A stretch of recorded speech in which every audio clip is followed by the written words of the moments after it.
Welcome back to the Voice of a Watcher with Pastor John, and I'm with my brother here, Advocate Sabelo Sibanda, and we are dealing with an issue of informed consent according to the Nuremberg Code of Ethics in Medicine. We dealt with the first one, which was huge and big. The second principle, what this principle establishes for anyone who is to be subjected to these experimental exercises and injections. Well, the most important thing about principle number 2 is that it's premised upon the results. So it's basically saying that the experiment, if it has to be done, can be done as long as the results that are anticipated from the experiment are fruitful. But there is a proviso to it. There is a step before you can get to the experiment and the results.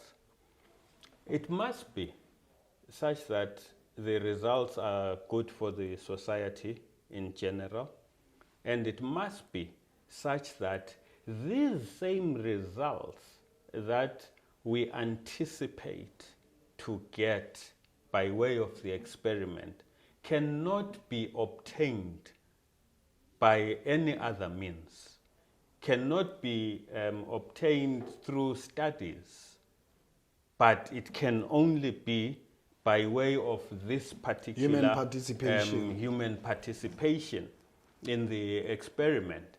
And what therefore that means is that before we can jump at the conclusion that the experiment is the way forward, let's first of all analyze what else do we have that is already known that can work as effectively or work even better. For example, we've had the issues about hydrochloroquine and ivermectin. So that is what basically number 2 is saying, that before we can rush into the experiment, let's look at these alternatives that are on the table. Let's look at these options that are on the table. Can anything else work before we get here? Absolutely. Once we have reached the conclusion that There's all nothing these else. are not working, No other options. let's go with the experiment, so that the experiment will enable us to get the fruitful results that we are looking for. So you don't start with experimentation without having looked at the available alternatives. And you don't close the door to alternatives so that you are creating a space where there is effectively unfair competition, because you are creating an environment where you are saying, in this particular situation, no one else has a right. It's only this particular Everybody must go through candidate. Everyone has to go through it. It's like having runners, and you've got Usain Bolt there. But on Usain Bolt, you tie this big weight onto him, and you expect him to run as... Even I can beat him if he's got maybe some 100 kg weight that he is trying to drag. So he's not being given a fair opportunity to compete like anyone else.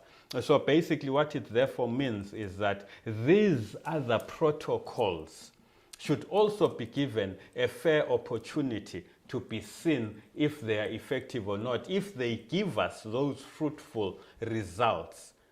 And I understand, Advocate, that the reason the drafters of this Nuremberg Code came to that conclusion, it was to say that human life is not cheap. Absolutely. Before you touch any human being with this experiment, you must and you should have explore any other thing, and still, as you come to the humans, you must be sure that it will yield what you want to experiment with their bodies must be able to yield Absolutely. fruitful results For the good of society. for the good of society. Let me read it for you. The experiment should be such as to yield fruitful results for the good of society and procurable by other methods or means of study, and not random and unnecessary in nature. Amazing. Absolutely. Oh, no, definitely. It cannot just be some random exercise. It has to be properly structured, and it has to be necessary.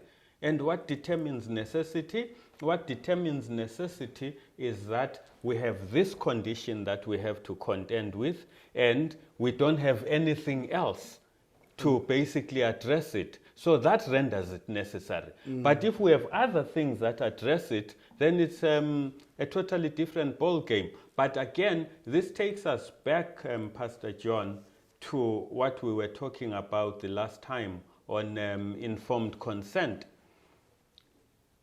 The people who have decided to participate as human subjects have a right to be informed of these options.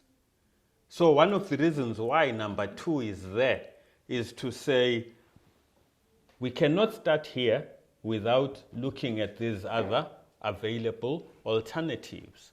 And once we know that there are these available alternatives and we still think the experiment is necessary, the people must be told that you are coming on board on this, but there is also this.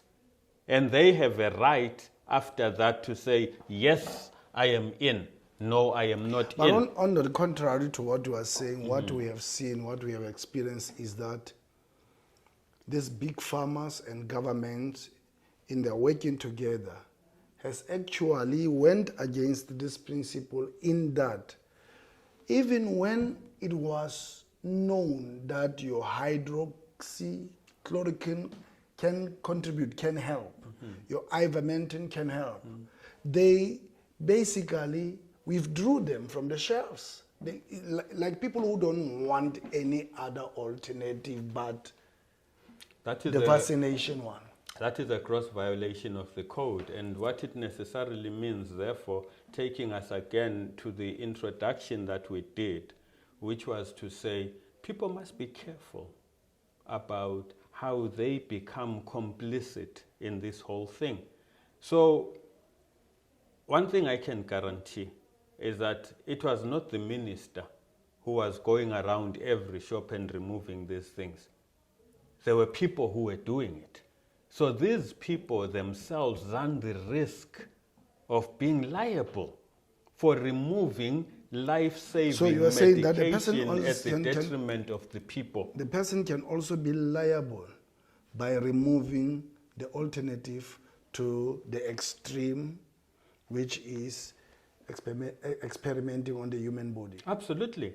If that alternative is safer and is proved safer than the experimental drug, and you take it away, you are liable. Then you are liable, because that's basically murder. It's like now we've got a glass here with cyanide, we've got a glass of water, and I take away the water and I say drink the cyanide. That's murder, basically. So if it is found that whatever drug is being tested is actually dangerous to the people, and all those other things that are working have been taken away and people are denied access to them, that is tantamount to murder if people die, attempted murder if they basically or premeditated murder. Oh, definitely. That's a premeditation. If you take it away, it is premeditation. It's something that is planned. It's something that is actually orchestrated.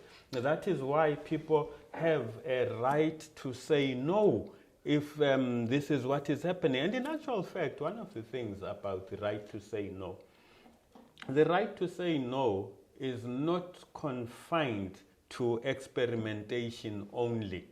Even if it's tried and tested medication, A patient has a right to be informed. They have a right to know what exactly the ingredients of this drug are. They have a right to know how it will basically respond or react to their system. And they have a right ultimately to say, yes, I'm taking it, or no, I'm not taking it. It's very interesting. It's not only about the experiment, the experimental exercise. Even in the case of approved working medication, Absolutely. like people will say to a doctor who wants to operate, no, I don't want. Yes. It's yes. their and right. It's their right. Amazing. Yeah. We will be back with the third principle on the Nuremberg Code with Advocate Sabelo. Don't go away.